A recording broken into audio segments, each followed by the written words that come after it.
Ok, boa tarde a todos. Vamos continuar então com nossos estudos cálculo 2. Hoje a gente vai estudar máximos e mínimos absolutos, né? Então, para entender essa noção, precisamos introduzir o conceito de conjunto fechado, pelo menos de maneira intuitiva, tá bom? Bom, então vamos considerar um subconjunto de R2, seja D um subconjunto, né, obviamente no vazio, em R2. Então, a gente vai dizer que esse conjunto aí é fechado, dizemos que D é fechado, caso o bordo, a fronteira desse conjunto, esteja contido dentro de D, tá? Obviamente, existe uma definição rigorosa, né, do que significa fronteira, mas a gente aqui apenas vai trabalhar com a ideia intuitiva, né, o bordo, fronteira. Esse aqui vai denotar a fronteira ou bordo, né, do conjunto D. Então, se um conjunto contém seu bordo, não é isso? Então, vamos dizer que esse conjunto é fechado, tá? Bom, então, intuitivamente, como seria um conjunto fechado? Então, por exemplo, se a gente considera essa região aqui, juntamente com seu interior, né? E, além disso, a gente vai assumir que esse bordo aqui, né, todo esse bordo aqui, também pertence ao nosso conjunto D. Então, esse conjunto D vai ser conjunto fechado, tá? Então, aqui, esse daqui é fechado, né? Certo? Algumas vezes a gente vai trabalhar com regiões, por exemplo, que são retângulos. Na verdade, quando eu falo retângulo, não somente vou falar do bordo, mas também do interior, né? Certo? Então, vai ser toda essa região aqui.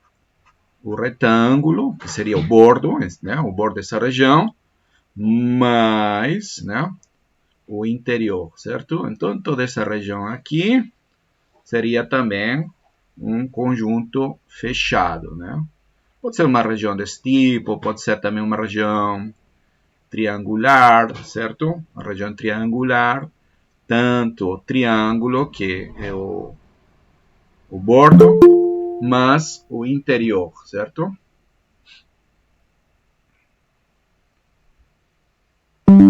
Tá? Então, aqui a gente vai considerar tudo isso, né? O bordo, que seria o triângulo, juntamente com seu interior. Então, esse daqui também é fechado, né? Mas, por exemplo, os conjuntos abertos, né, que a gente definiu, a gente viu que esse tipo de conjuntos não contém seu bordo, né? A gente, inclusive, por exemplo, para ilustrar um conjunto aberto, a gente desenhava dessa forma, né? Com o bordo pontilhado, certo? Então, aqui somente estamos considerando o interior. Então, esse daqui não seria fechado, tá bom? Não é fechado. Então, é fechado quando contém seu bordo. A fronteira, o bordo, pertence ao conjunto, tá bom? Muito bem. Ok, isso aí é importante, por quê? Porque vai generalizar a noção de intervalo fechado que a gente tem em cálculo 1, né? Então, por falar em cálculo 1, vamos lembrar o seguinte, né? Antes de introduzir uma proposição que fala sobre os extremos absolutos, vamos revisar rapidamente, né, como é que a gente trabalha em cálculo 1. Então, em cálculo 1, a gente considera uma função contínua definida sobre um intervalo fechado limitado a b, né? Certo? Então, por exemplo, aí, seguindo as ideias, né, o bordo desse intervalo aí seriam os pontos extremos, né, A e B. E como aqui a gente está fechando, então esses pontos pertencem ao intervalo, né? Isso então seria um conjunto fechado dentro de R, né?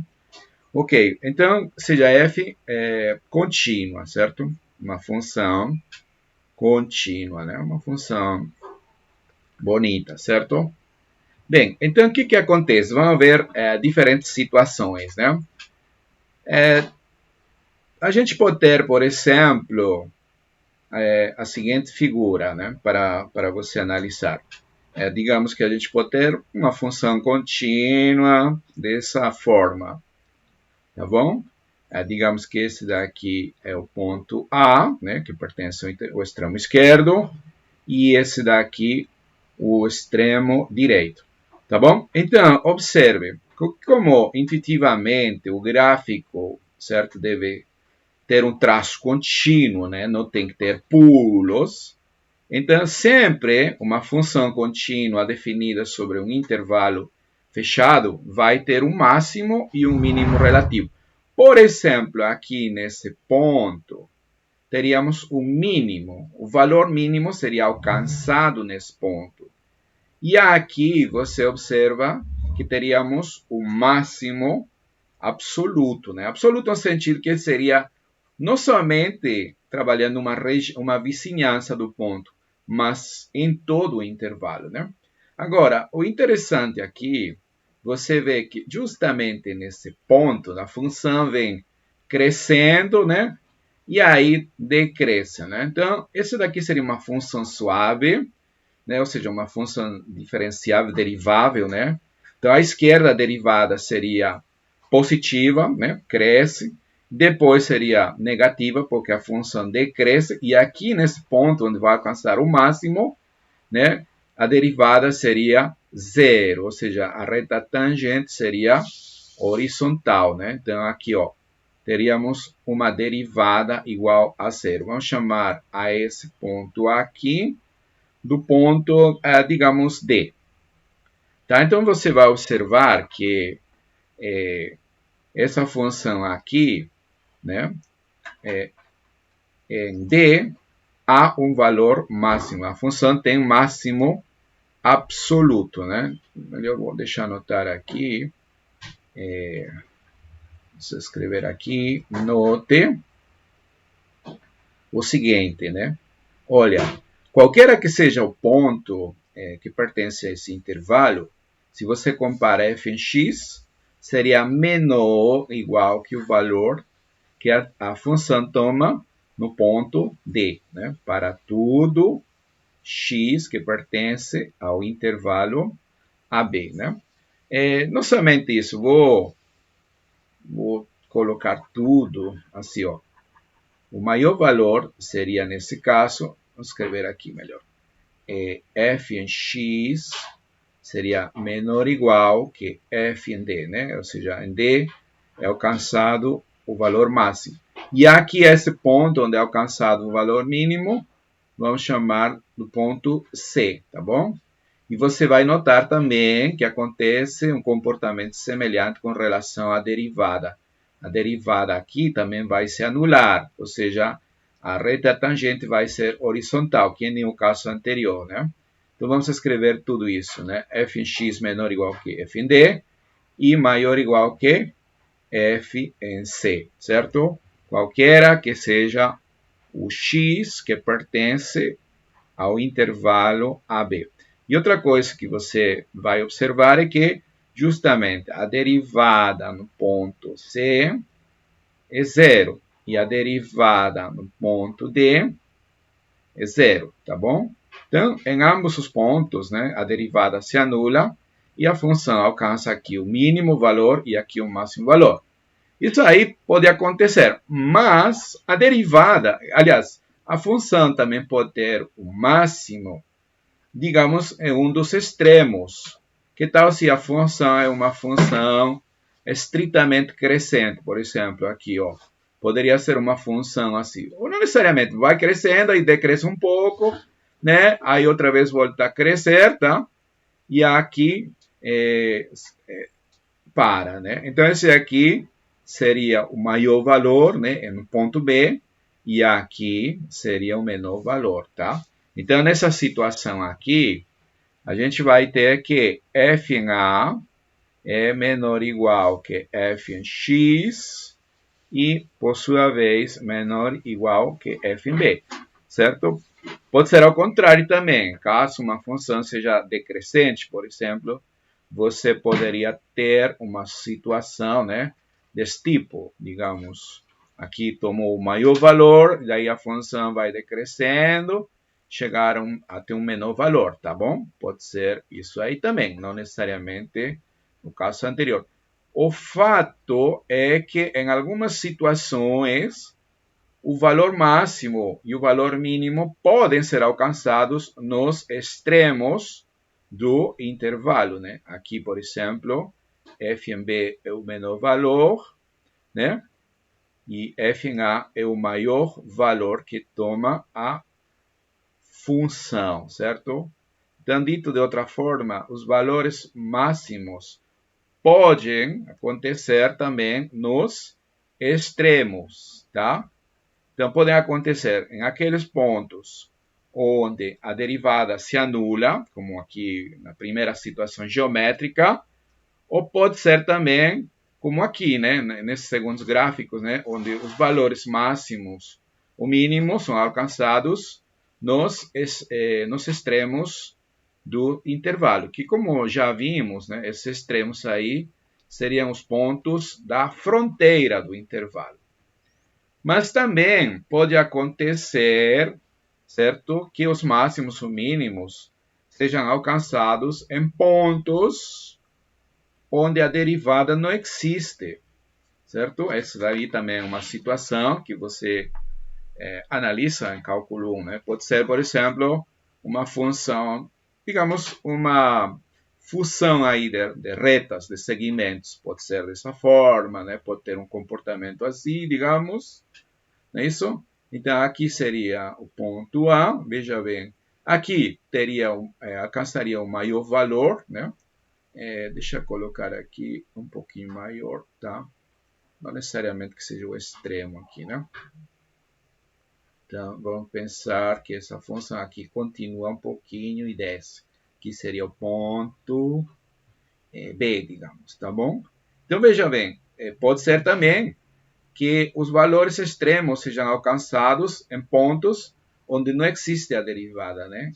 Aqui tem pontos de bico, né? Não existe uma reta tangente, né? Certo? Porque são pontos onde a função não é diferenciável, né? Que seria, vamos chamar esse ponto do ponto C e aqui vamos chamar do ponto D. Então, no caso, essa função tem o menor valor justamente no ponto C, certo? E o maior valor, né, nesse ponto D. Em ambos os pontos, né, qual é a característica desses pontos que não existe a primeira derivada em C, bom, e também não existe nessa situação, né, a primeira derivada em D, tá bom? Olha, e esses daí também são candidatos a serem pontos onde acontece o máximo ou mínimo, certo? Bom, então, moral da história, né? Em cálculo 1, você considera os chamados pontos críticos. E quais são os pontos críticos? Pontos críticos onde a função pode tomar o valor máximo ou o valor mínimo. São aqueles primeiro, onde a derivada se anula, podem ser os extremos do intervalo ou pode ser aqueles pontos onde não existe a derivada, tá? Então, a mesma situação vai acontecer em nosso contexto, né, para funções definidas sobre um conjunto fechado, tá bom? Então, uma vez que a gente já lembrou um pouco sobre cálculo 1, né, vamos agora a formalizar nossa teoria, né? Então, definição, inicialmente. Bom, vamos considerar uma função, né, definida sobre um subconjunto D de R2, né, e com valores em R, né? Uma função real de duas variáveis, tá? Eu não estou dizendo nada sobre D, tá? Não, por enquanto, não vou assumir que D é fechado, aberto, nada disso, tá? Tá? Porque a gente vai definir de maneira geral. Primeiro, o que significa ter o máximo absoluto? Então, dizemos que essa função f tem máximo absoluto. Você vai observar a diferença com relação a máximo local, máximo relativo, certo? No caso do máximo absoluto, como seu nome indica, né, digamos um ponto AB, obviamente do domínio, é quando acontece a seguinte situação, né? F avaliado no ponto AB é o maior valor que a função toma para qualquer xy que pertence ao domínio, tá? xy que pertence ao domínio. No caso do local que a gente estudou na aula passada, né? Era relativo a uma vizinhança, ou seja, existia uma bola na vizinhança, né? Uma bola centrada no ponto AB de algum raio positivo, onde uma desigualdade desse tipo funcionava, mas para pontos que pertencem a essa bola, né? Aqui, essa desigualdade vai funcionar para qualquer x e y que pertence a D. Não somente apenas uma vizinhança, mas em toda a região que é o domínio da nossa função, correto? Bem, bom, e de maneira análoga, podemos definir a noção de mínimo absoluto, né? Então, dizemos que f possui mínimo, né, absoluto, digamos, num ponto CD, né, vamos colocar em algum ponto CD que pertence ao domínio, se acontece uma desigualdade, obviamente trocada aqui, né? F em CD tem que ser o menor valor, né? Em CD vai ser menor ou igual que F em x, y, qualquer que seja o par x, y que pertence a D. Novamente, a diferença com a noção de mínimo local. Mínimo local é apenas para uma vizinhança do ponto em questão, né? Aqui, absoluto, o nome indica, tem que ser com relação a toda a região que eu domino. Beleza? Muito bem, então a pergunta agora é como garantir, ou que tipo de funções possuem máximos relativos? Qual seria, né? Bom, o seguinte teorema vai garantizar isso daí para funções contínuas, tá? Então, teorema do valor extremo. Tá? E outra coisa, né? A geometria do domínio vai ser importante. A gente vai exigir que o domínio seja um conjunto fechado, que, como eu já disse, é uma extensão para R2, para dimensões maiores, na verdade, né? Da noção de intervalo fechado que a gente tem na reta. Bom, então vamos considerar aqui D, um subconjunto de R2, né, fechado, ou seja, D um subconjunto de R2 fechado, né? Lembre-se que fechado significa um subconjunto que contém seu bordo, né? O bordo pertence também a essa região, certo? Digamos aqui, e vamos considerar uma função definida sobre D, com valores na reta, né? Uma função contínua. Tá? Uma função de duas variáveis, cujo domínio, função real de duas variáveis, cujo domínio é um conjunto fechado. Uma função contínua, aliás. Tá? Muito bem, então, nessa situação, com essas hipóteses, certo? Essa função tem máximo e mínimos absolutos, tá? Então, f tem máximo absoluto e também mínimo absoluto, tá? Máximo absoluto e mínimo absoluto. Tá? Então, por favor, certo? A forma do domínio, né, que seja fechado, e a propriedade que a função seja contínua, vão ser suficientes para que existam valores, ou para que essa função tenha um máximo e um mínimo absoluto.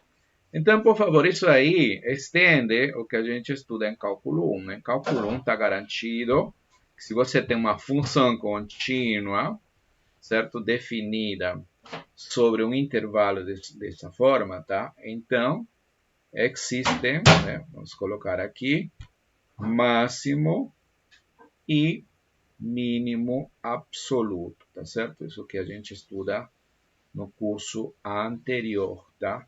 E veja, a gente trabalha sempre sobre intervalos limitados e fechados e com funções contínuas.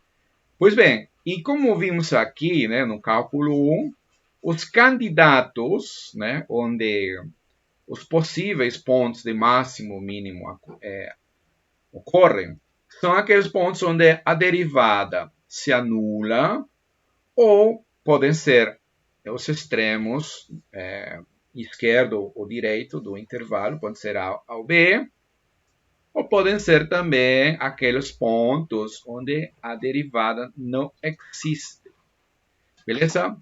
Então, em nossa situação, os candidatos onde isso aí acontece vão ser exatamente iguais, só que vão ser aqueles pontos onde a gente tem cálculo a derivada, mas aqui a gente vai considerar o anulamento das derivadas parciais, de ambas as derivadas parciais, tá bom? Então vamos escrever aqui os candidatos, né? Ou seja, os chamados pontos críticos, né? Candidatos, né? Quando eu digo candidatos, então vou dizer os pontos onde, né? Aqui vamos chamar melhor de pontos críticos, né? Onde a função pode assumir o valor máximo ou valor mínimo. Então a gente vai falar pontos críticos, tá certo? Então, vamos anotar aqui. São os pontos AB, obviamente, do domínio, né? A gente está trabalhando, ou vamos trabalhar, né? Nessa situação aqui, por favor, né? Uma função contínua definida sobre um subconjunto fechado, tá bom? Então, quem são os candidatos? Podem ser, né, os pontos que pertencem ao bordo da região, a fronteira. Isso aí estende o fato que em cálculo 1 os candidatos podem ser os extremos, né, esquerdo ou direito. Tá? Mas aqui a gente não tem apenas dois extremos, né? Temos toda uma região que limita, né? Quer dizer, temos toda uma curva que limita a nossa região. Tá? Então, qualquer ponto que pertence ao bordo são candidatos. Tá? Outros pontos que são candidatos são aqueles onde ambas as derivadas parciais se anulam. Ambas, derivada com relação a x se anula e também a derivada com relação a y. Né? Lembrando que essa notação aqui, né, mais uma vez, a gente usa, né, para denotar isso daqui, né? Certo? O ponto AB. Tá? Então a gente vai exigir que isso, quer dizer, aqueles pontos onde isso aí acontece são candidatos, tá? São candidatos, né? E outros pontos, né, são aqueles onde não existe alguma dessas derivadas parciais. Então, aqueles pontos onde não existe a derivada parcial com relação a x, ou não existe, né, a derivada com relação a y, né? Tá certo? Olha, se você vê os pontos onde ou não existe a derivada parcial, uma das derivadas parciais, né, pode ser com relação a x ou com relação a y, ou ambas as derivadas não existem, então automaticamente é um candidato a ser ponto de máximo mínimo. Os outros candidatos são aqueles que anulam ambas as derivadas e os outros candidatos são os pontos que moram dentro do bordo da fronteira, tá? Então, como esses daqui são os únicos candidatos, depois de você avaliar a função em cada um dos candidatos, você tem que fazer a comparação, tá? E então, um desses aí vai ser o valor máximo e outro tem que ser o valor mínimo, beleza? Pode ser que a função tenha ou alcance um valor máximo em mais de um ponto, pode ser, ou o valor mínimo em mais de um ponto também, tá certo? O fato é que sempre está garantido, por causa desse teorema, que tanto o valor máximo como o valor mínimo tem que ocorrer, acontece. Então, a gente somente tem que ver quem são os candidatos. São eles. Pontos do bordo, pontos que anulam ambas as derivadas parciais, ou pontos onde não existem uma das derivadas parciais. Né? Bem, vamos ilustrar isso aí, né, com exemplo, né? Tá certo? Um exemplo. Exemplo aqui. Olha, determine né, os valores máximo e mínimo absolutos, né, os valores máximo e mínimo absoluto, da seguinte função, da função cuja regra de correspondência é a seguinte, né? F em x, y é igual a x quadrado menos 2xy mais 2y, tá bom? Onde? No seguinte retângulo.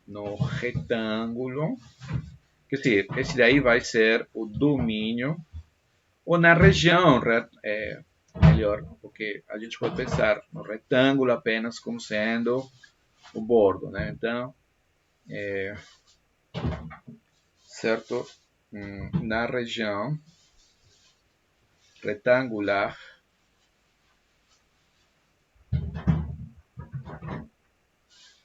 qual é essa região retangular? Vamos chamar de D, conjunto de pontos do plano x, y, que moram em R2, de forma tal que x varia entre 0 e 3 e y varia entre 0 e 2. 0 e 2. Tá bom? Muito bem. Então, bom, vamos graficar aqui rapidamente esse retângulo. Né? Então, a gente tem aqui, né, o sistema cartesiano. Então, o que vai ser nosso retângulo? Olha, x está variando entre 0 e 3. Né? Então, 0 e 3. Digamos, 1, 2, 3. Suponhamos que esse ponto aqui é 3.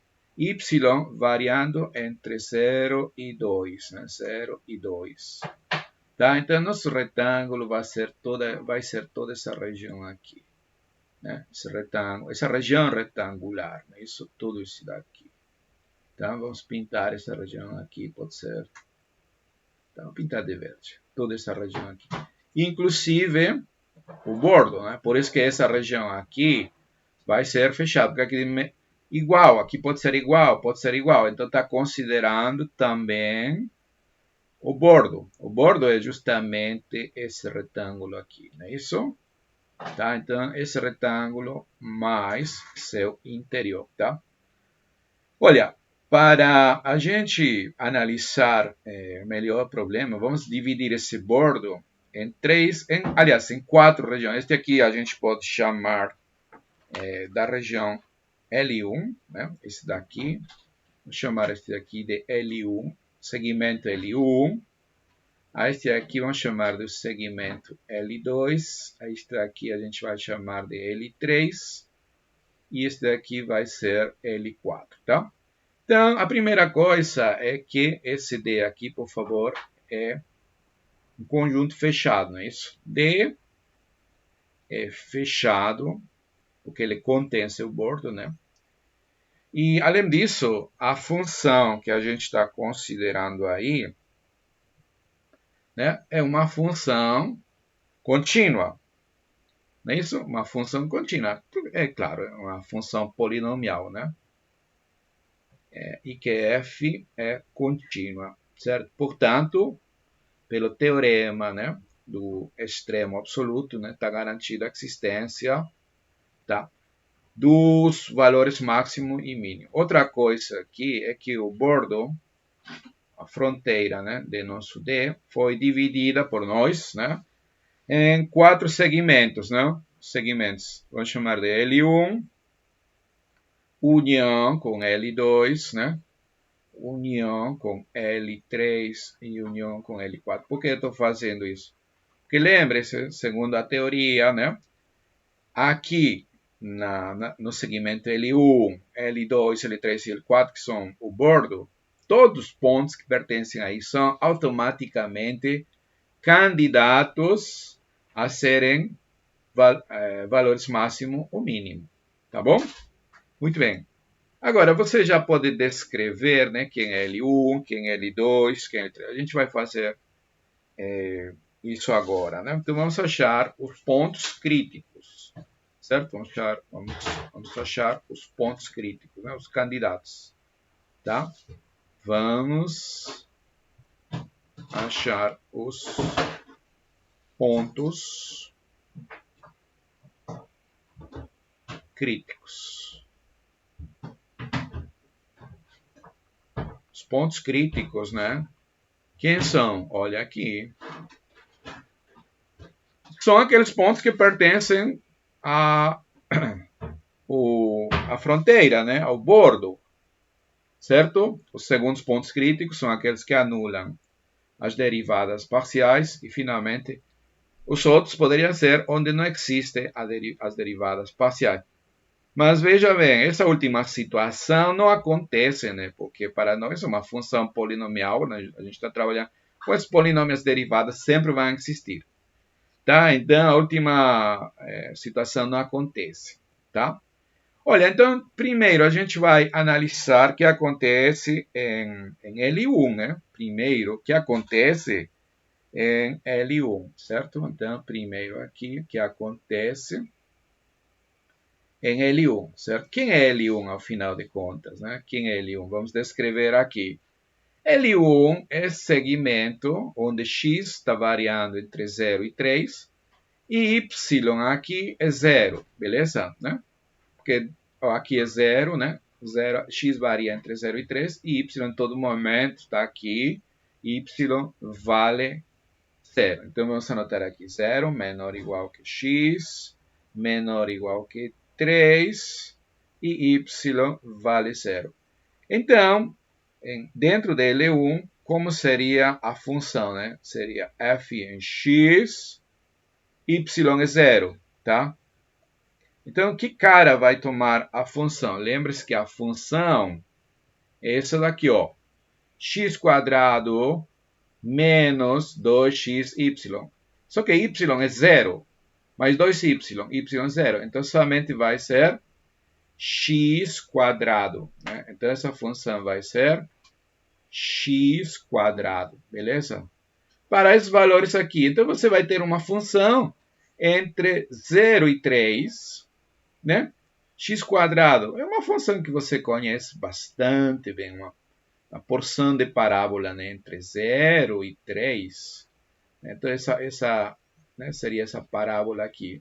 Obviamente, o valor maior vai tomar nesse ponto aqui, né? em 3, que vai ser exatamente igual a 9, né? E o valor mínimo vai ser aqui em 0, não é isso? Então, os primeiros candidatos seriam os pontos 0, 0, onde a função aqui f em 0, 0 vale justamente 0, né? E outro ponto que seria 3, 0, né? 3, 0, né? Aqui a função f em 3, 0 vale 9, né? Olha, você está restringindo sua função a L1. Em L1, sua função toma essa cara. Analisar essa cara é tranquilo, né? Essa região aqui, essa parábola aqui, né? Valor mínimo alcançado aqui e o valor máximo alcançado aqui. Certo? X vale 0. X vale 3 aqui. Então, 0, 3. Y vale 0 em todo momento. Tá? Depois a gente vai comparar com os outros valores. Então, deixe, por favor, esses valores aqui, né? Vamos deixar. A gente já analisou, né? No primeiro segmento. Agora, vamos analisar em L2, o segundo segmento. Quem é esse outro segmento aqui? Segundo nossa divisão, é este daqui, né? Este cara aqui. Aqui, x é constante, x vale 3. Y varia entre 0 e 2, tá vendo? Y varia entre 0 e 2. X é 3, né? Tá, então, perfeito. Vamos anotar aqui. Esse processo aqui, na verdade, não é complicado, né? Um pouco trabalhoso, sim, mas não é complicado, tá? Y está variando, como já falamos, entre 0 e 2, não é isso? Tá, então, para um ponto de L2, a função, né? Os pontos são da forma 3y, porque x em todo momento é 3, y varia entre 0 e 2, certo? X, aqui ó, x varia entre 0 e 3, no caso anterior, né? Aqui y varia entre 0 e 2. Então, o negócio é substituir. X vale 3, é nossa função original. Quem é nossa função? Cadê? Tá aqui, ó. X quadrado, só que x é 3. Então, vai ser 9 aqui. 2 vezes x é 3. Então, vai ser 9 menos 6y mais 2y. Então, 9 menos, né, 9 menos 6y mais 2y, não é isso? É isso, né? Porque eu estou substituindo x igual a 3. 9, aqui vai ser x é 3, então menos 6 mais 2, menos 4, né? Menos 4y, né? É isso?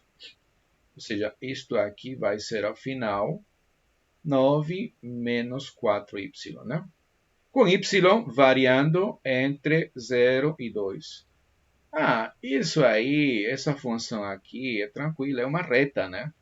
É uma reta que, obviamente, vai tomar o menor valor, onde? Com y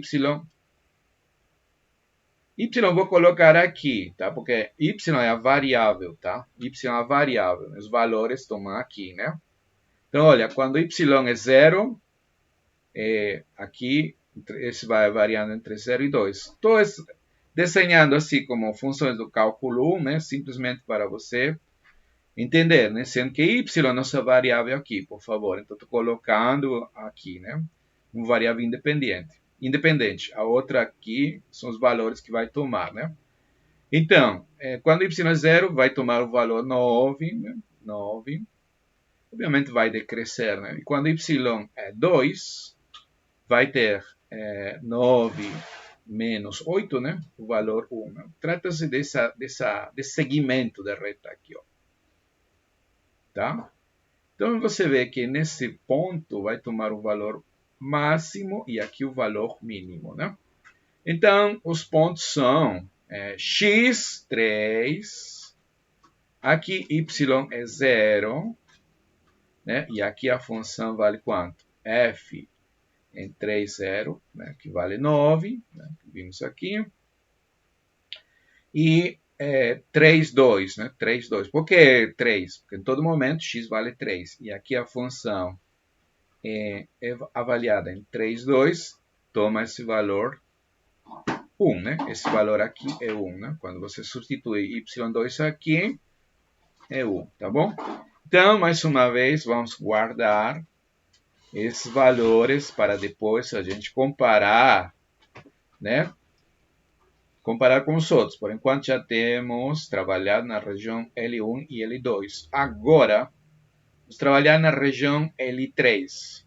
Na região L3, veja que y vale 2 e x está variando entre 0 e 3, tá? Então, aqui, ó, em L3, vamos abrir, né? Em L3, né? O x varia entre 0 e 3 e y é igual a 2 em todo momento, não é isso? Tá? Olha, veja bem, aqui na nossa região L3, isso que está aqui, certo? Esse segmento, né? Tá, y é 2 e x varia entre 0 e 2.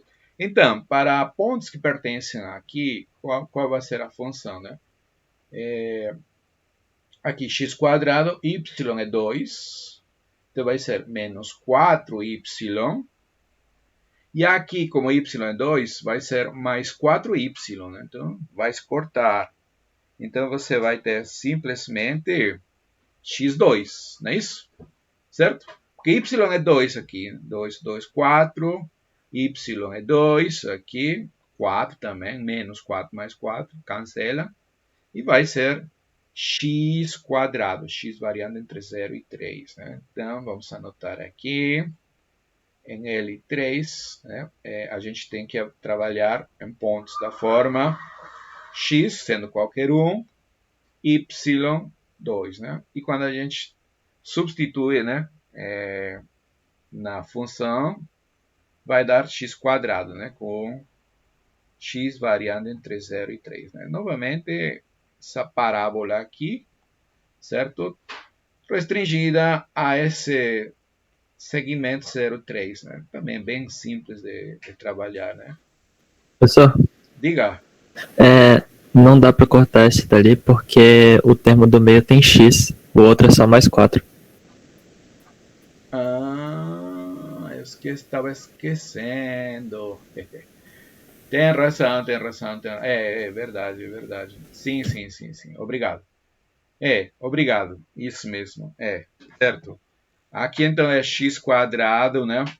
Aqui é menos 4x mais 4. É isso mesmo. Isso aí. Obrigado, viu? Tá. Então, tem razão aqui. Desculpe. Tá. Então, vamos apagar aqui, né? Então, na verdade, era menos 4x mais 4, não é isso? Eu estava esquecendo de x aí. Já cortei. Tá. O que eu fiz, né? X era qualquer um, né? Y é 2. Isso aqui é um 4x. E aqui é mais 4. Isso. Tá. Bom, isto aqui, né?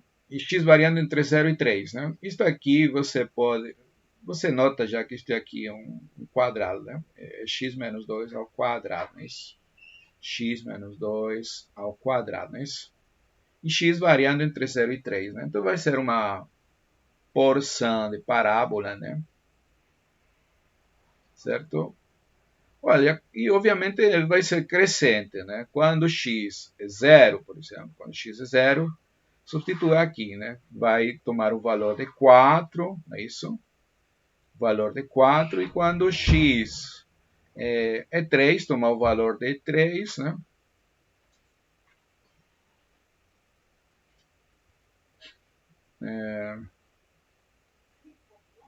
Sim, quando tomar... não é necessariamente crescente, perdão. Não, porque vai ser crescente, não. Não, porque tem aí um ponto, o vértice, tá. Tá, esqueça. O vértice acontece aí em 2, né? Certo? Aqui se anula, né?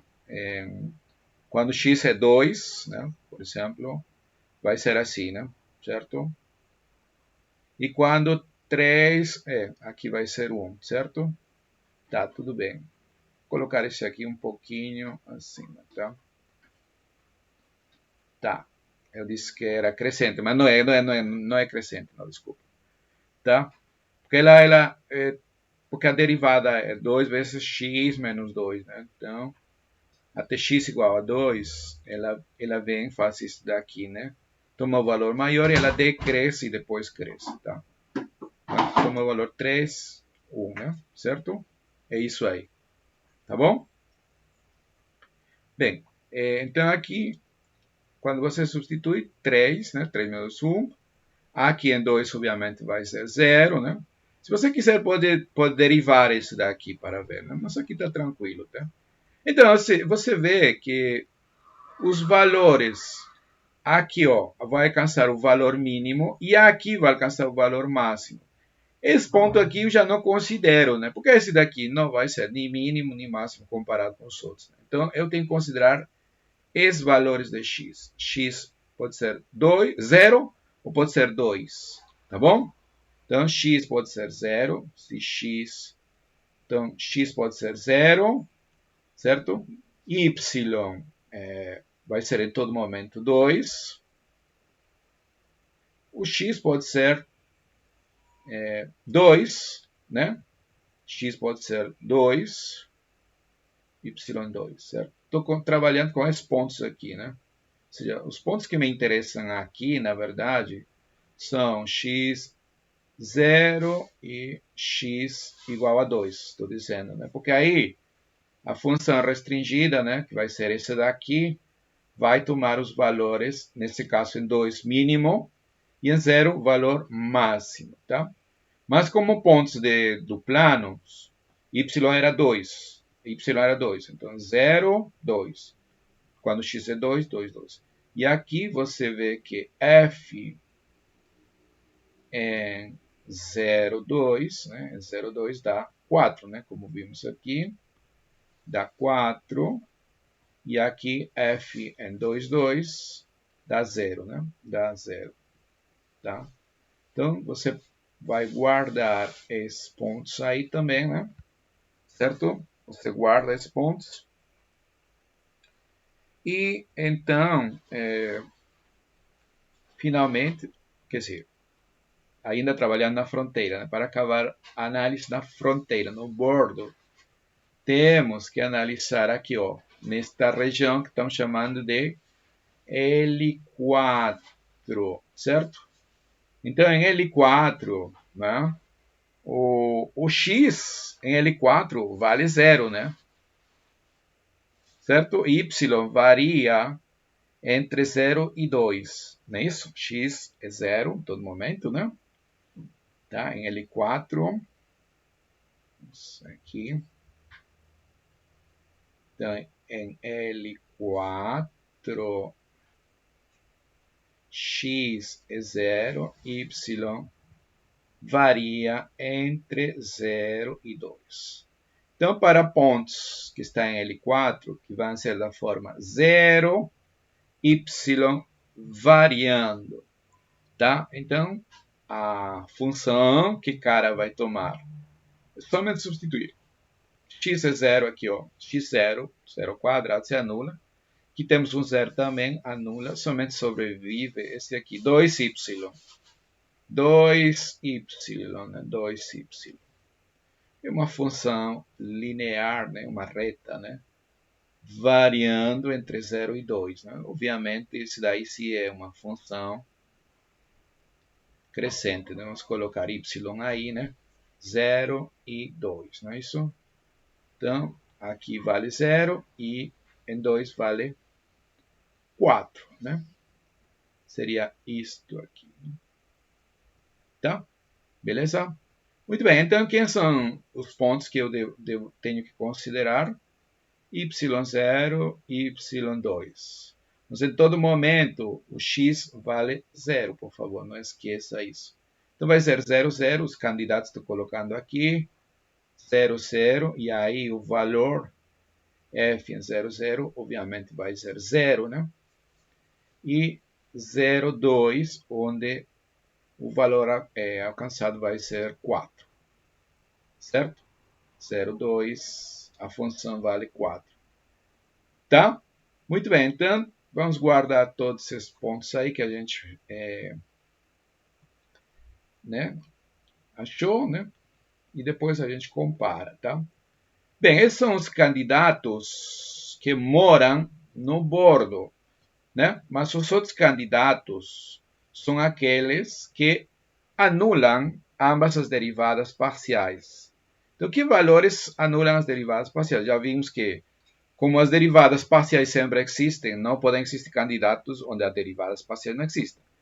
Tá? Muito bem, então vamos derivar, né? Qual a derivada com relação a x? Derivada com relação a x, aqui vai ser 2x menos 2y, né? Derivada com relação a x, 2x menos 2y, não é isso? E com relação a y, aqui vai dar menos 2x, né? Aqui, mais 2, não é isso? Tá? Então, vamos lá aqui. Vamos escrever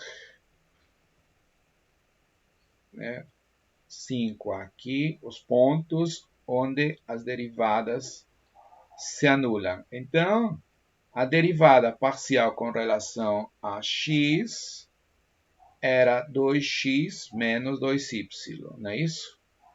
E a derivada com relação a y é menos 2x mais 2, certo?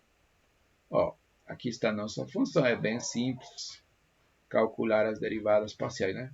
2x menos 2y, correto? Com relação a x. Com relação a y, que não tem nada, aqui então é menos 2x mais 2. Beleza? Ok. Bem, quero saber que pontos anulam essas derivadas. Então, quando isto vale 0 e quando isto daqui vale 0. E aí você vê que, por exemplo, a segunda equação é bem simples, né? X tem que ser igual a 1, né? Se somente sim, x é igual a 1, né? E se x é igual a 1 aqui, né, y vai ser igual a 1 também, né? Porque se você corta 2, você vai ter que x igual a... Daqui você teria que x igual a y, né? E se x é igual a 1 da segunda equação, y tem que ser igual a 1. Então, outro ponto crítico, né, é o ponto 1, 1, certo? Outro candidato. E aqui você vai calcular o valor da sua função nesse ponto, tá? Quanto vale a função no ponto 1, 1? Então, vamos avaliar aqui, né? X vale 1, y vale 1. 1 ao quadrado, 1 é 2 vezes 1 por 1, né? 1, 1 menos 2, menos 1, mais 2, né? Então vai dar 1, certo? 1, tá? Então, vale 1 aqui, beleza? Vale 1, tá? Vale 1. Pronto. Então, agora é somente comparar todos os valores. Por exemplo, aí a função vale 1, né? E nos outros pontos, vamos ver que valores a gente obteve. Por exemplo, aqui em 0,2 é 4. Então, 1, por exemplo, já não poderia ser um máximo, né? Porque já tem um valor maior aqui, 4, por exemplo. E em 0,0 já é 0, então um valor mínimo. Então, não pode ser. Tá? Por enquanto, o valor mínimo é 0. Né? Somente comparar. Tá? Aqui, 0, né? Aqui estou vendo 4. Por enquanto, o valor mínimo é 0. Olha, aqui o valor 1 e aqui a função tem valor 9. Tá? E não é mais, não é mais. Não, aqui tem outros valores também, desculpa. 9 também, né? 9. Então, você vê que o valor máximo que a função toma é 9, que é alcançado em 3,0, né? No ponto 3,0. Também, bom, aqui em 3,0, né? E o valor mínimo é 0, né? Que é alcançado, por exemplo, em 2,2. Né? 2,2. Mas em 0,0 também vale 0. Tá? Bem, então, para responder a pergunta, né? Vamos anotar aqui. Então, o valor máximo, né? Valor, ou seja, né? O valor que toma a função absoluto é 9, que é alcançado no ponto 3,0, né? E o valor mínimo é valor mínimo absoluto, né? Absoluto é 0, tá bom? Que é alcançado, por exemplo, no ponto 0,0, beleza? Pronto, tá bom? Alguma dúvida, pessoal? Deixa eu ver se tem algum comentário aqui no chat.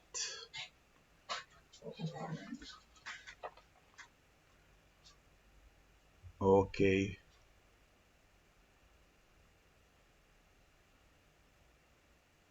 Bom, então vamos passar agora, né? Depois a gente na revisão já faz outro exercício, né? Então vamos agora revisar um pouco, estudar um pouco, né, sobre multiplicadores de Lagrange, certo? Que é outra técnica, né? O último tópico que a gente vai estudar, né?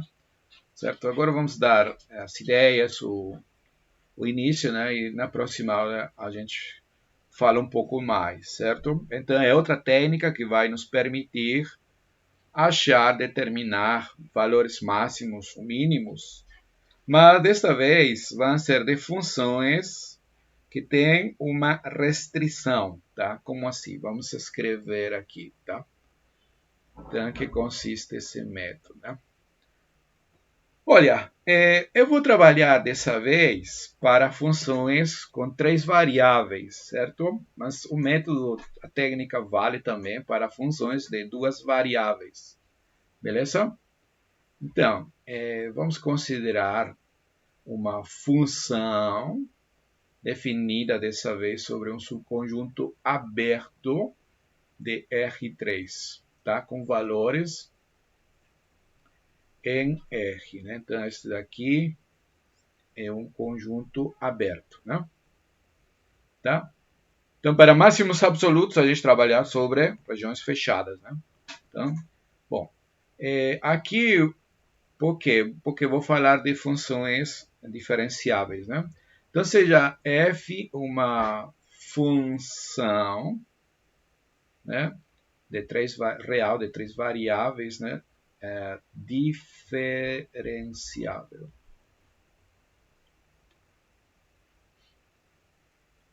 Tá. Bom, suponhamos, vamos ver aqui, né, vou dar as ideias, né. Então, suponhamos que desejamos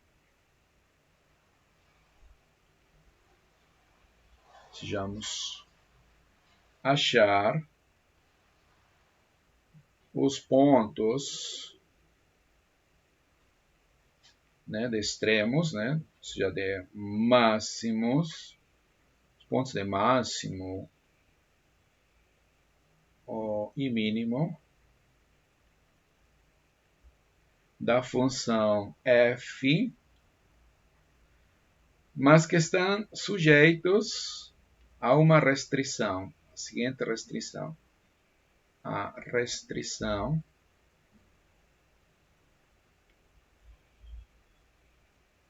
seja, digamos, esses valores aí não são livres, mas eles satisfazem uma equação. Digamos, Essa restrição ela vem em forma de equação. X, Y, Z igual a K. Né? Na verdade, geometricamente significa que mora na superfície de nível dada por essa função G. Desse K é alguma constante, né? Um número real, e com a condição, né? De que essa função, obviamente, para a gente trabalhar, vai ser uma função diferenciável, né? Uma função diferenciável cujo gradiente é diferente de zero. Pelo menos, em cada ponto, né? Pelo menos uma das derivadas parciais não se anula, certo? Pode ser uma derivada com relação a x, com relação a y, com relação a alguma dessas não se anula, né? Tá bom? Bom, então, em que consiste o processo, né? Supondo, né, que existem tais, vamos anotar aqui, que existem tais valores de máximo,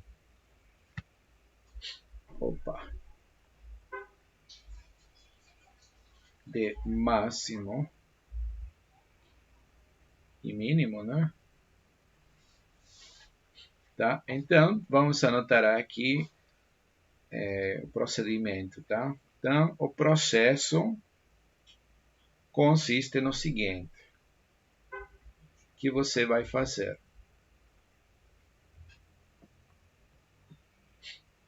Consiste no seguinte, né? Olha, o primeiro que você vai fazer é determinar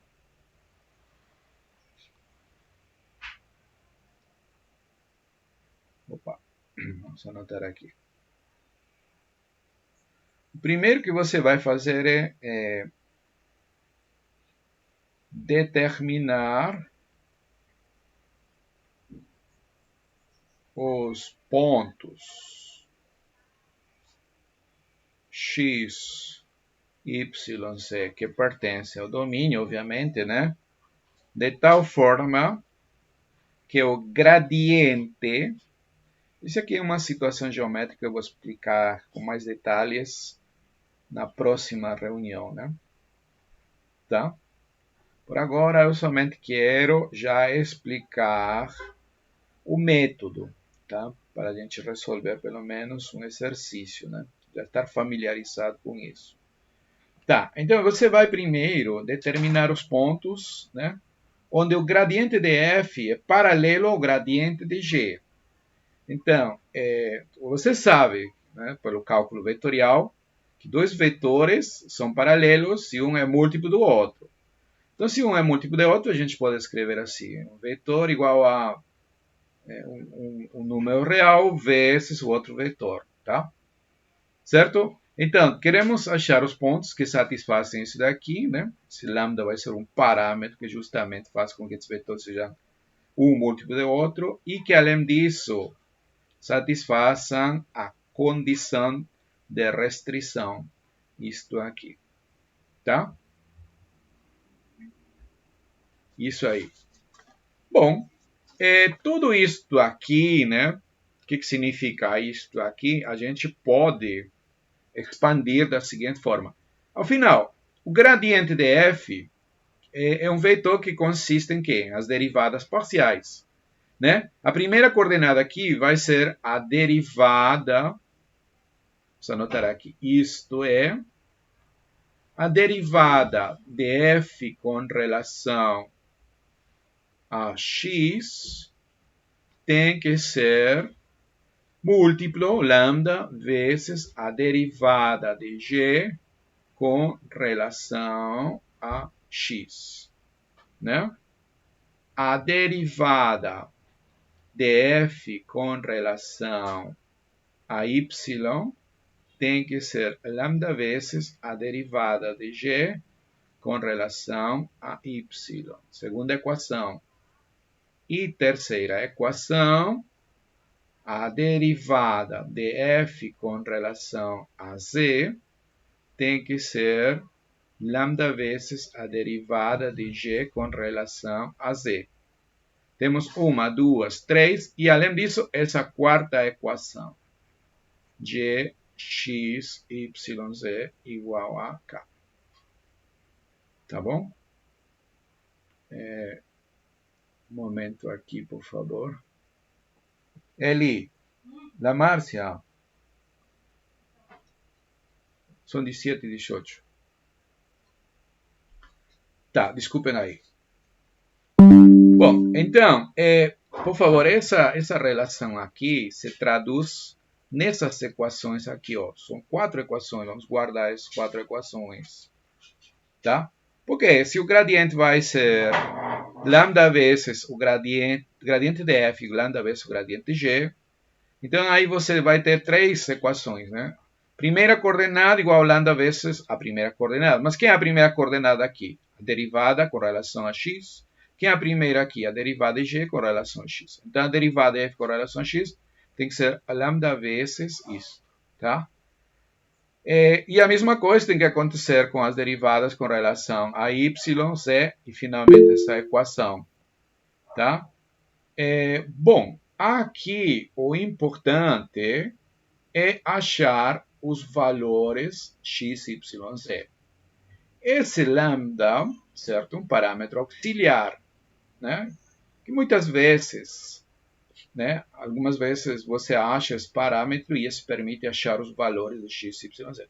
Mas muitas vezes não é necessário, diretamente já são calculados, beleza? Parece que alguém escreveu aqui, deixa eu ver. Sim, esses são os multiplicadores de Lagrange, certo?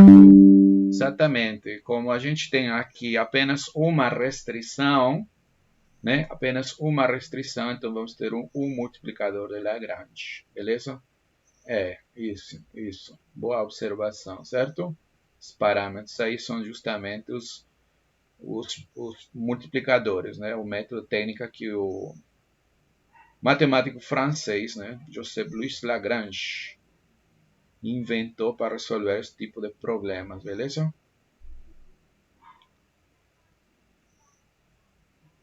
Bem, e depois que você faz isso, né? Segundo passo, você vai calcular f em cada um desses pontos que você achou na etapa 1, certo? Então, calcule f em todos os pontos,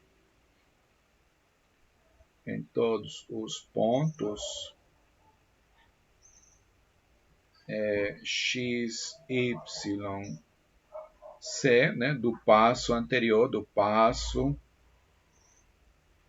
1, e compare, né, como antes, né, ou seja, o maior valor, como você vai ter, na verdade, uma quantidade finita, né, então você compara, né, qual desses pontos é alcançado o maior valor e em qual desses pontos é alcançado o menor valor, tá certo? Bom, então vamos ilustrar isso daqui, né, com um exemplo, beleza? Com um exemplo aqui. Tá. Então, qual é esse exemplo? Deixa eu anotar aqui. Exemplo de caráter geométrica que pode ser resolvida usando multiplicadores de Lagrange. Então, uma caixa retangular importante aqui, sem tampa, tá bom? Não vamos considerar a tampa. Sem tampa, tá? Então, deve ser feita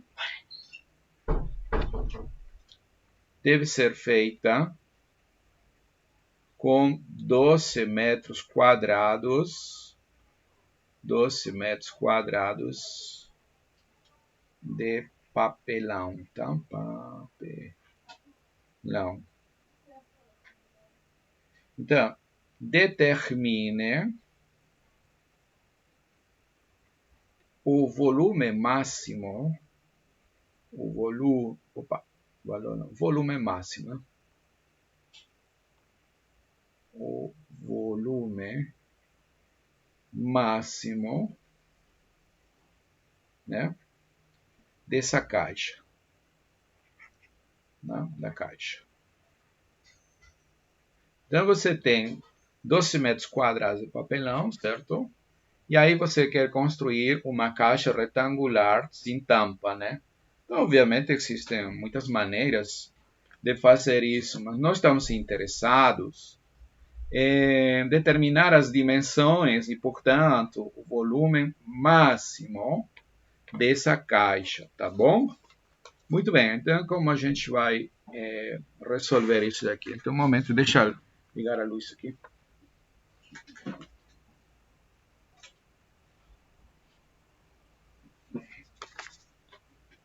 Tá, bom, então nossa caixa aqui, obviamente ela vai ter uma forma paralelepípedo, certo?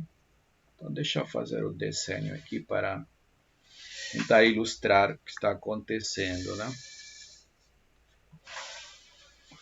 Bom, então a gente vai... Opa!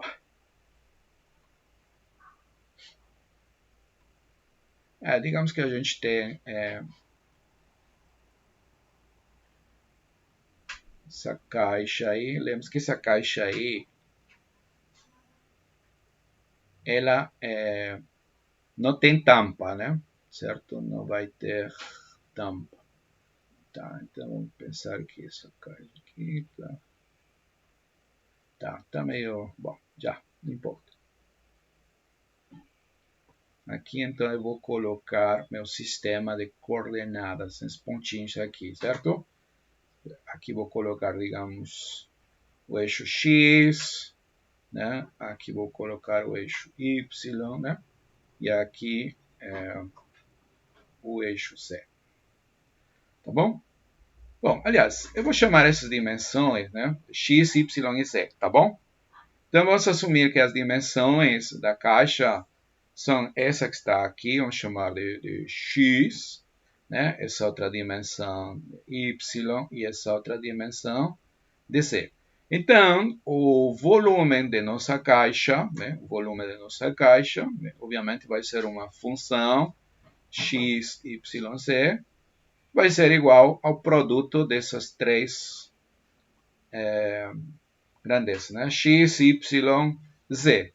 E claramente, como trata-se de um problema de tipo geométrico, né? Então, x, y e z tem que ser quantidades positivas, né? Então, a gente vai trabalhar dentro do primeiro tante, né? Ou seja, todo mundo positivo. Mas temos uma restrição. Qual é a restrição? A restrição é dada por essa condição aqui, ó. Certo? Essa tampa aí vai ser feita com 12 metros quadrados de papelão. Então, quem que vai fornecer isso aí? A superfície do paralelepípedo.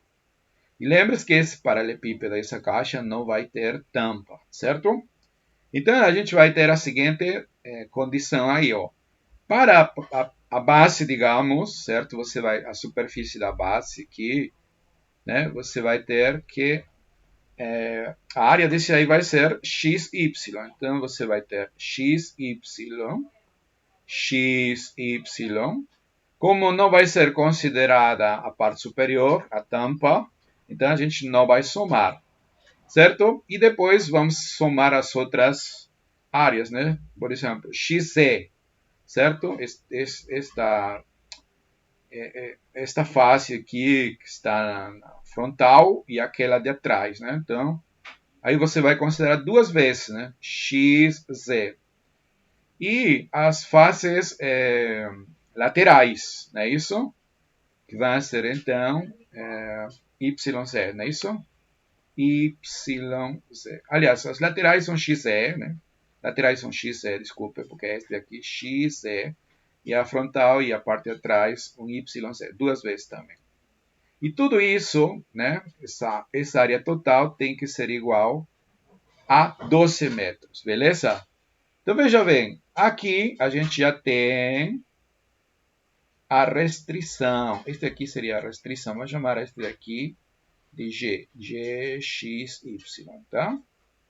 Então, e esta daqui é nossa função, tá? Então, em que consiste a técnica dos multiplicadores de Lagrange? Bom, a gente tem que resolver isso daqui. Gradiente de V, V é nossa função, tem que ser paralelo ao gradiente de G, e além disso, G em x, y, z tem que ser igual a 12. Tá? Então, como vimos, vamos ter 4 equações. Né? A primeira, com relação às derivadas parciais. Qual é a derivada parcial desta função com relação a x? É yz, não é isso? Yz. Então, aqui a gente vai ter, ó, yz vai ser igual a lambda vezes, aqui, por favor, a derivada de g com relação a x. Aqui eu tenho y, estou derivando com relação a x. 2z, 2c, né? 2c, isso. Esta primeira equação, vou chamar, né, de equação 1, tá? A outra é derivar com relação a y, tá? Né? A segunda equação, derivar com relação a y. Se você deriva com relação a y, vai dar xz. xz. Derivada aqui da g com relação a y, você vai ter aqui, ó, x, aqui eu não tenho nada, e aqui 2z. X mais 2z. Lambda vezes x mais 2z. É isso? Tá? Vamos chamar este daqui de segunda equação, né? Equação 2. A terceira equação vai ser derivar com relação a z. Né? Aqui nada, aqui vou ter 2x e aqui 2y. Né? Desculpa, primeiro v, né? Desculpa. Com relação a z, xy,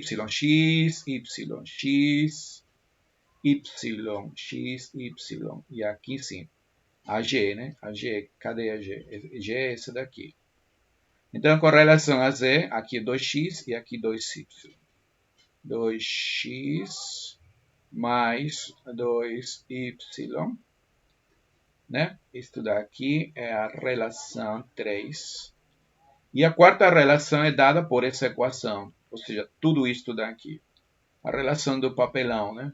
X, y mais 2 vezes xz mais 2 vezes yz igual a 12, né? Essa é a última equação, tá bom? E então, a gente tem agora que resolver isto aqui. Quer dizer, temos que achar os pontos x, y, z que satisfazem as 4 equações, né? Tá? Como eu disse, nosso interesse principal tem que ser em achar os pontos x, y, z. O lambda aí, o parâmetro, o multiplicador, como você queira chamar, apenas um negócio auxiliar, tá? Então, veja bem, se você aqui na 1 e 2 parecem semelhantes, então se está faltando aqui na primeira um x e aqui na segunda está faltando y, né? Se a gente multiplica, teríamos coisas iguais e poderíamos igualar. Tá? Então, o que a gente vai fazer? Ó, na primeira equação, na 1, vamos multiplicar por x. Tá? Em 1, vamos multiplicar por x. Então, vamos anotar aqui. Acho que eu vou escrever aqui o que eu pretendo fazer com vermelho, tá? Ou com azul, será? Nessa primeira equação, com azul aqui, vou multiplicar com x. A todo mundo. Vou multiplicar por x aqui. tá? Nessa segunda, tá faltando y, né? Porque para depois você poder igualar, né? Igualar, entendeu? E aqui, nessa terceira, eu vou multiplicar por z. Beleza? Então, a primeira equação, né? Depois de fazer isso, você vai ter novas equações. Vamos anotar aqui. Você vai ter x, y, z, porque eu multipliquei por x. Mas tem que ser multiplicado, todo mundo aqui. Lambda, x, y, lambda aqui, x, y, né? Multiplicado por x também. 2x, z. 2x, z. Tá? Esse aqui vamos chamar de equação. Era 4, né? 5. Equação 5. Agora eu vou multiplicar aqui por y, né? Então tem x, y, z. Aqui também por y. Vai ser lambda, y, xy, duas vezes yz. Tá? Então vamos ter aqui, ó, x, yz. Tá? E aqui, né? O que estava faltando era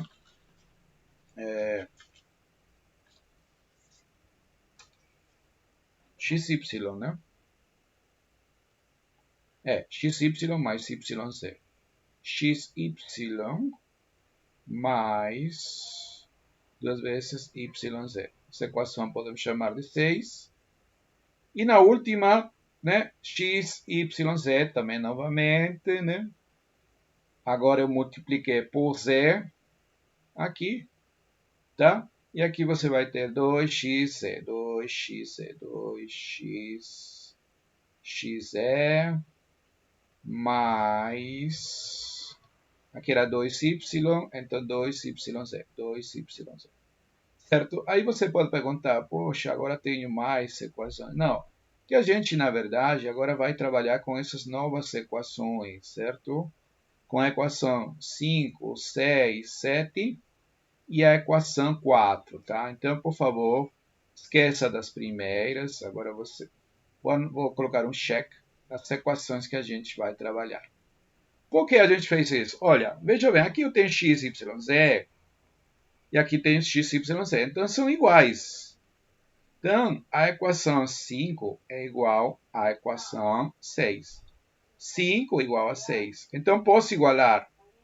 Né? Posso igualar. Como este é igual a isto, então tudo isto daqui vai ser igual a isto daqui. Então, você vai ter do lado direito, os membros do lado direito são iguais. Lambda vezes x, y, vou multiplicar agora. Duas vezes lambda x, z. E do outro lado você vai ter lambda x, y mais duas vezes lambda y, z, correto?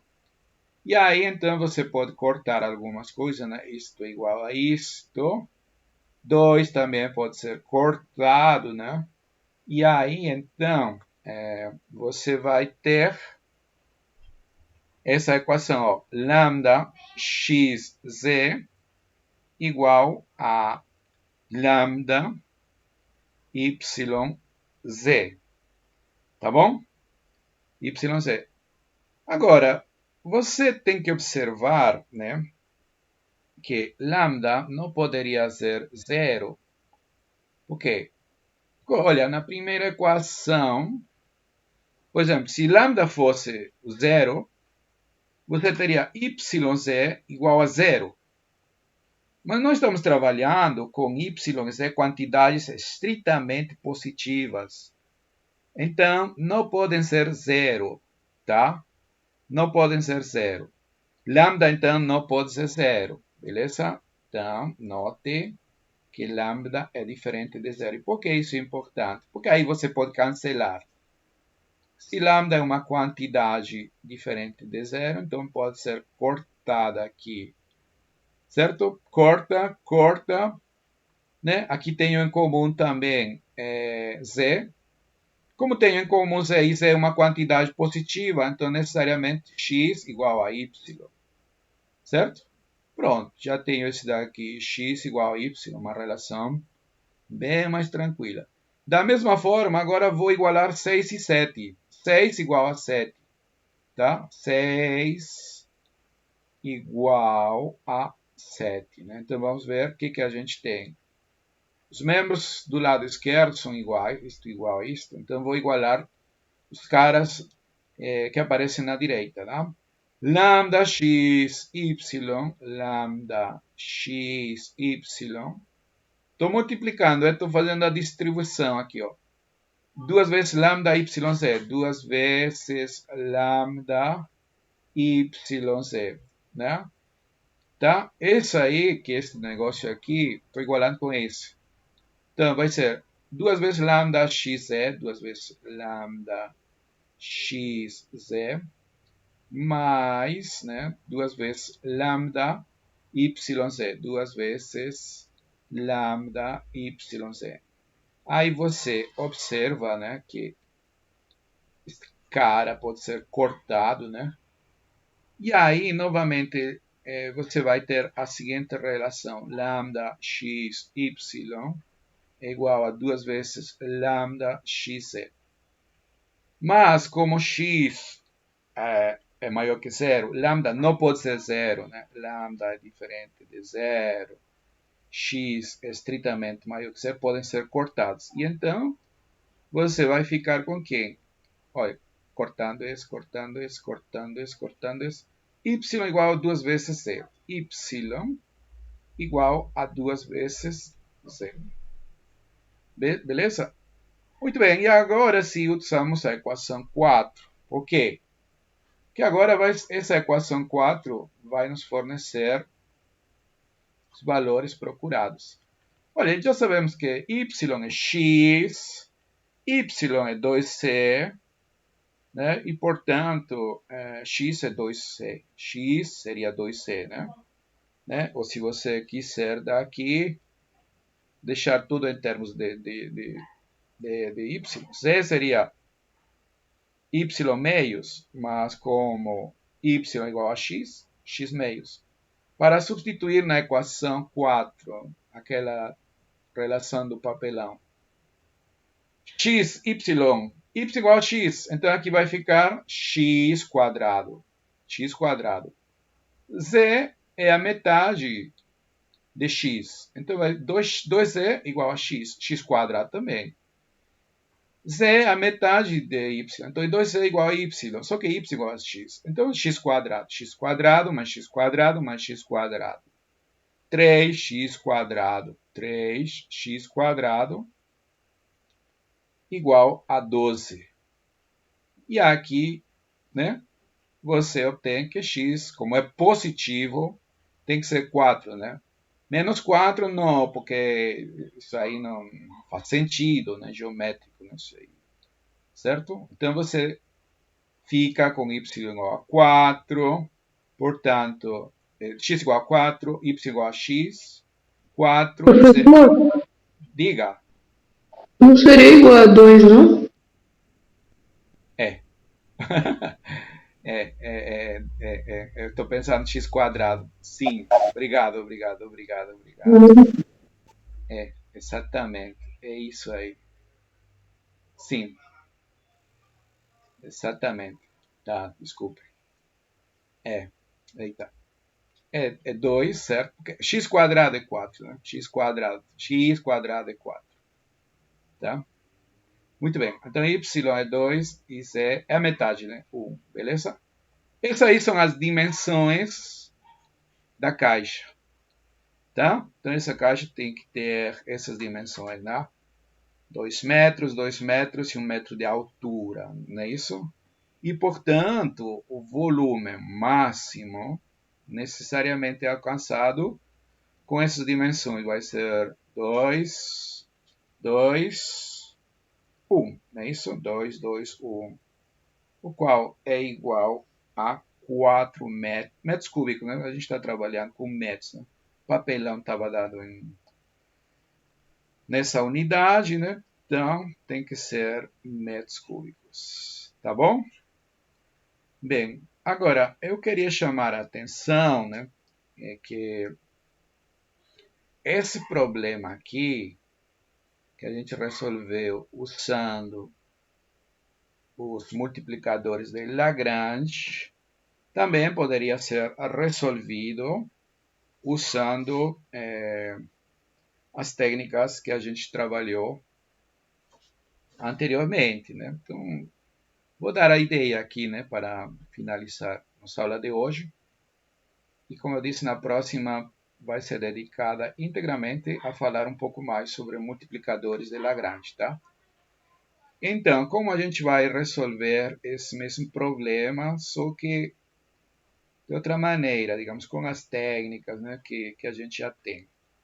Olha, então a gente tem queremos maximizar essa função volume, né, que é x, y, z, certo? E as condições, né, a restrição, aquela g aí,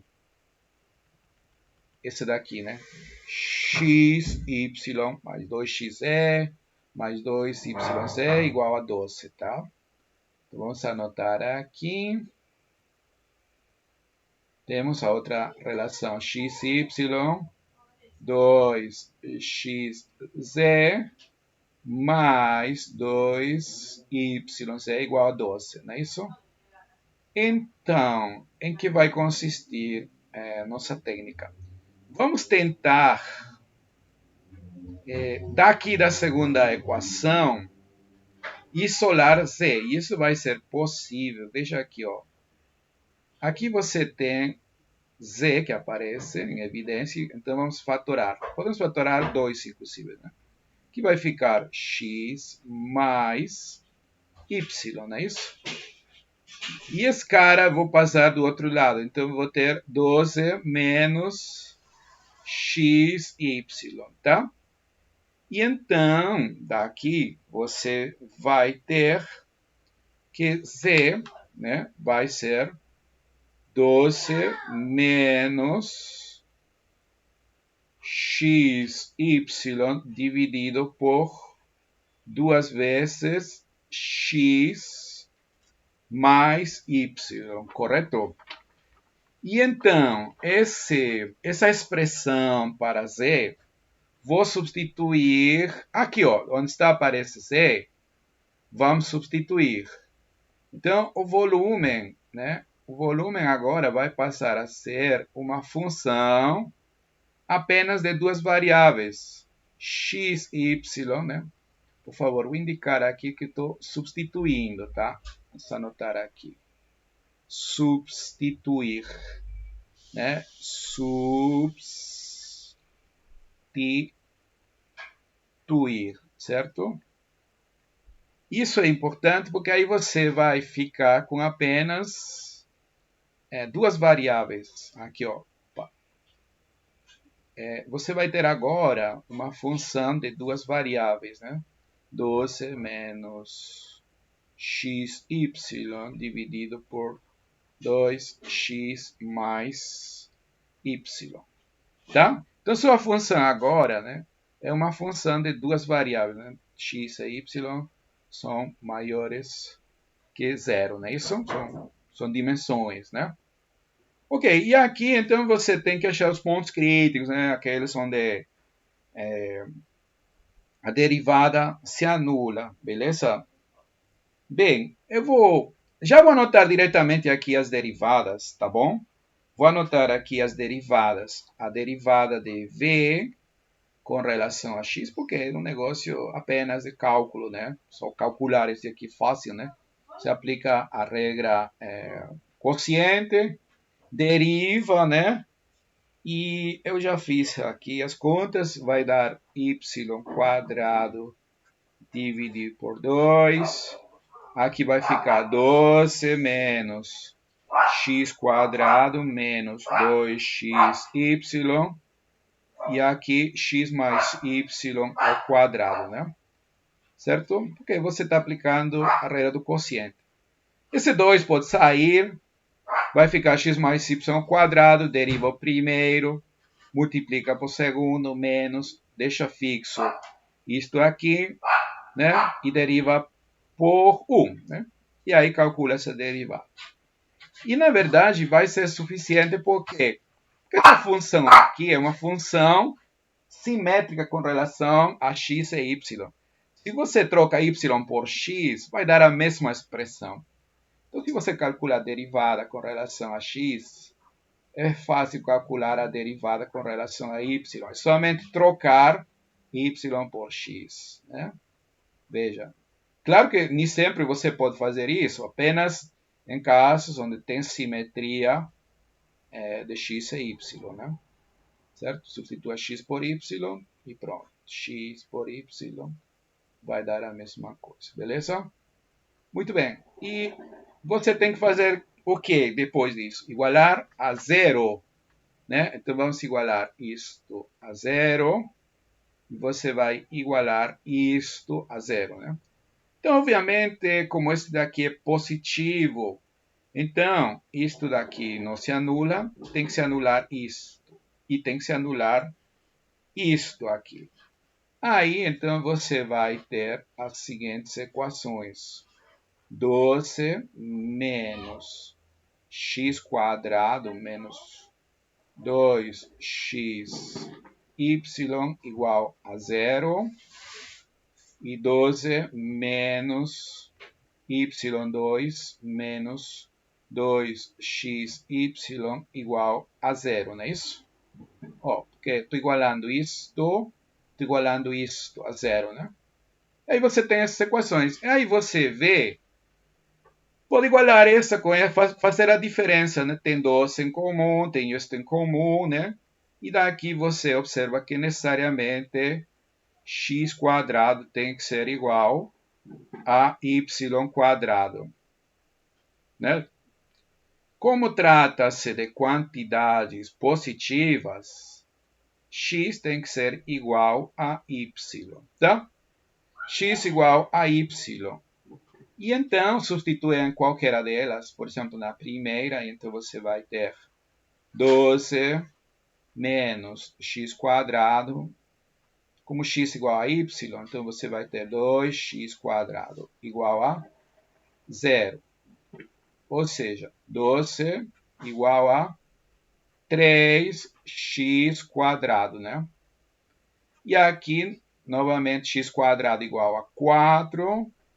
Portanto, x vai ser 2, né? Estamos com quantidades positivas. X vale 2.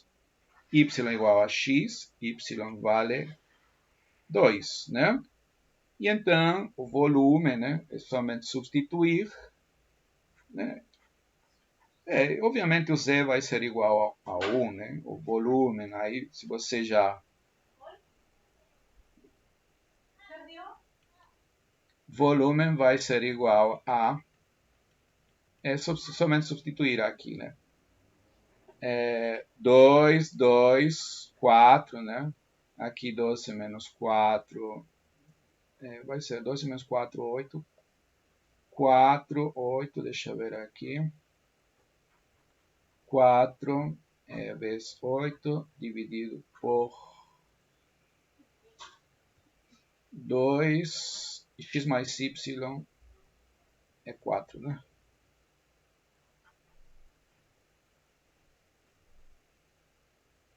Tá? E aí dá 4, como antes, né? O volume máximo é igual a 4. Como antes, tá bom? Esse é outro método, tá? Muito bem, então vamos parar por aqui.